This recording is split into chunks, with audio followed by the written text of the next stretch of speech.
This is a story of a 17-year-old girl who disappeared under mysterious circumstances. She was going to hitch a ride to the city, and no one saw her afterwards. Her mother began to receive blood-curdling night calls right after that, in which an unidentified man kept calling her daughter his slave. But everything actually turned out to be much more complicated. In this video, we'll be trying to make sense of what happened to Amy Billig. On March 5, 1974, a 17-year-old girl, Amy, was going home from school to have a snack.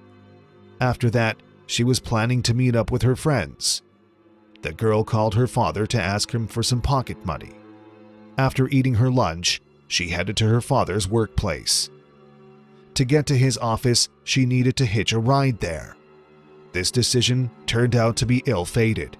She never got to her father's workplace, and no one saw her after that. After a while, her parents started to worry that something bad might have happened to their daughter. She didn't come home that day, and her parents went to the police. The police immediately started searching for her, scouring the places she might have passed on the way from her house to her father's workplace. But they didn't manage to find any evidence that could possibly shed light on her disappearance. Several days passed after her disappearance, and her parents were contacted by 16-year-old brothers Charles and Larry Glasser. They claimed to have kidnapped Amy and demanded a $30,000 ransom. The police quickly got involved, arrested the brothers, and found out that the young criminals were just trying to profit from other people's grief. They had nothing to do with Amy's disappearance, but were put on trial for extortion. Following Amy's disappearance, her mother Susan received a disturbing call.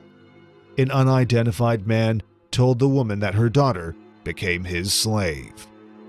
The police obviously tried to trace the call, but it was simply impossible because the man used a payphone. Despite this fact, the story about a mysterious call will have its continuation, but we'll talk about everything in its right order. In the meantime, Amy's camera was found near the Florida highway. The majority of the photos were overexposed, and the good ones didn't provide any valuable information that could help the search. When the police were looking for clues, Amy's mother couldn't just sit around and do nothing and started her own investigation. 12 days after her daughter's disappearance, she got a bit of a clue. She was told that Amy might have been kidnapped by the biker gang called the Outlaws. These people traveled the country and were involved in all sorts of illegal activities. The mother found out that some of the members of this gang actually did pass by Coconut Grove the day Amy disappeared. Let's remember that the girl was planning to hitch a ride on the freeway, and there was a high chance that these bikers were in that area as well. Susan asked one of her acquaintances for help, the one who used to be a legal representative of this gang. He managed to organize a meeting with two members of the Outlaws. They both said that they knew nothing about Amy's disappearance, but added one bone-chilling detail. They admitted that in the past, some members of the gang kidnapped a young girl and sold her into slavery. The bikers added that this horrendous activity wasn't all that rare in their criminal circles. The kidnapped girls could be exchanged for bikes, credit cards, and other things. The bikers Susan met promised her to find out more information through other gang members, but it was impossible to contact them afterwards. They were either worried that further disclosure of sensitive information regarding the gang's activities would cause serious problems for them, or these problems caught up with them right after their meeting with the mother of the kidnapped girl. Later, Susan contacted the woman who was kept in captivity by the bikers for 5 years. She was kidnapped when she was 12, and she only managed to escape at 17.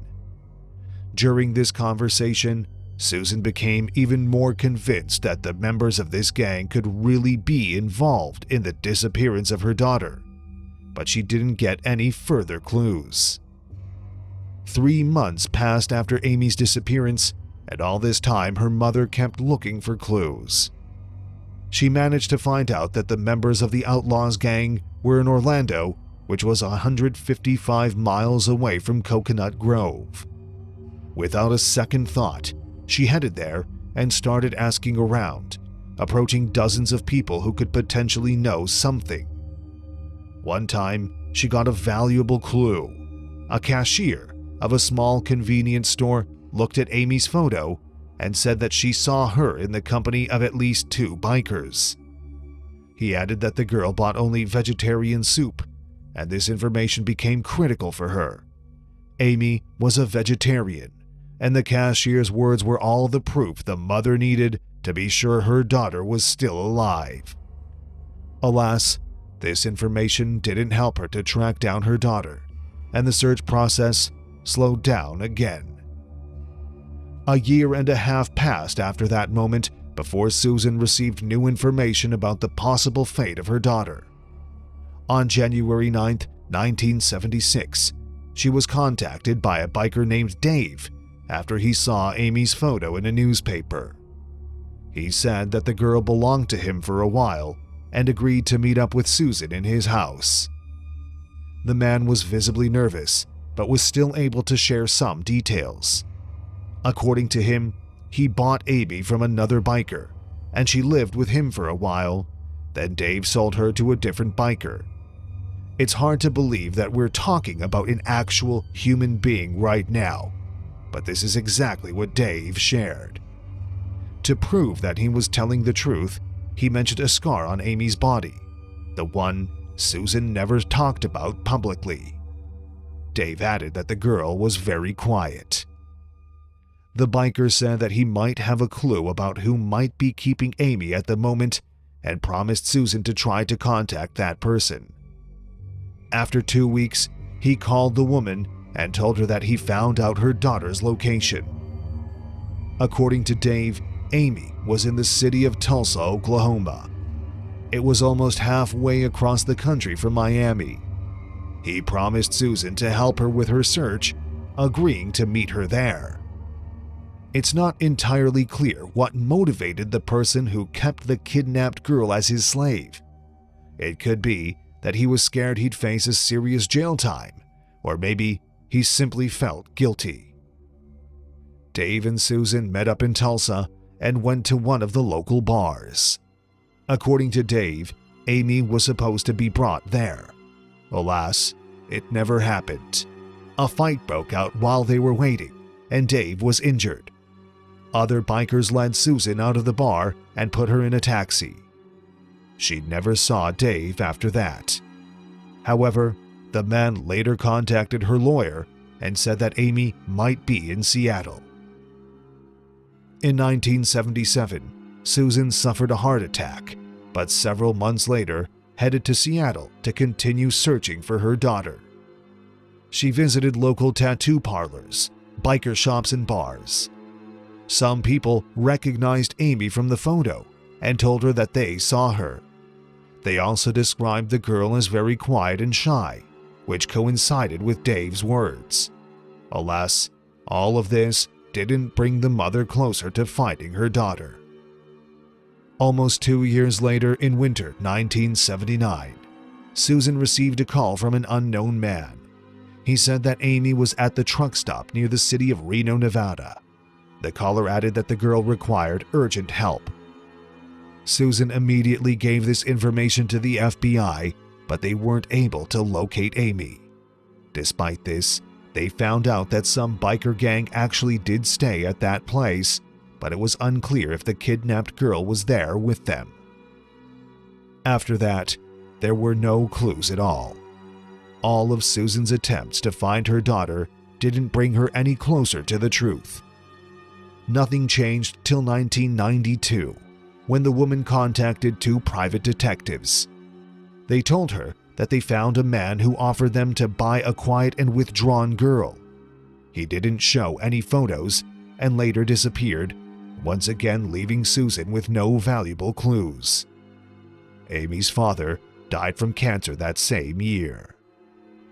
In December 1997, an ex-member of the Outlaws gang, Paul Branch, was on his deathbed and allegedly admitted to killing Amy.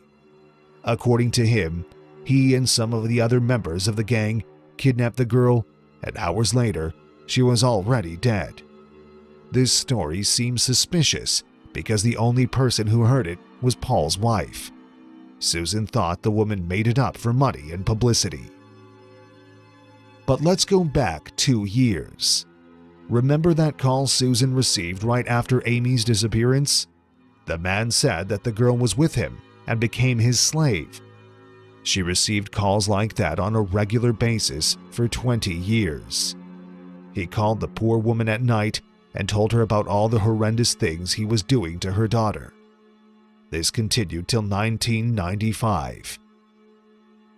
That's when the man made a mistake. Instead of using a payphone, he used a mobile phone, and the FBI immediately identified him. It turned out to be Henry Johnson Blair, who worked for the U.S. Customs Department. The man was arrested, but he denied any involvement in Amy's disappearance. Blair said that he harassed Susan with his calls for 20 years because he was an alcoholic and had an obsessive-compulsive disorder. This didn't sound very believable, but the police couldn't find anything that could show his involvement with the girl. At least not directly. There was a photo of a white van on Amy's camera that was found after her disappearance. Blair had a van of the same model in color. But that's not the most interesting information. Amy wrote in her diary that she talked to a man named Hank.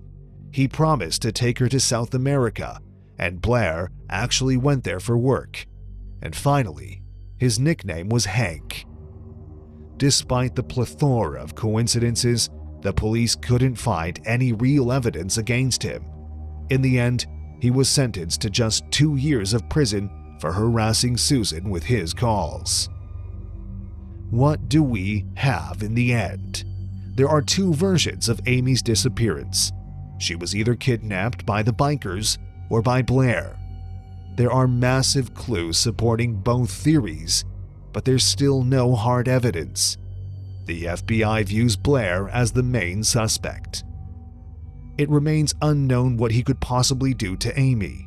If he wasn't lying and actually kept the girl in captivity all that time, what happened to her after he got arrested? And if we assume that the gang of bikers is to blame, we have even more questions. Was Amy actually killed right after they kidnapped her, or did they bring her with them everywhere they went, passing her from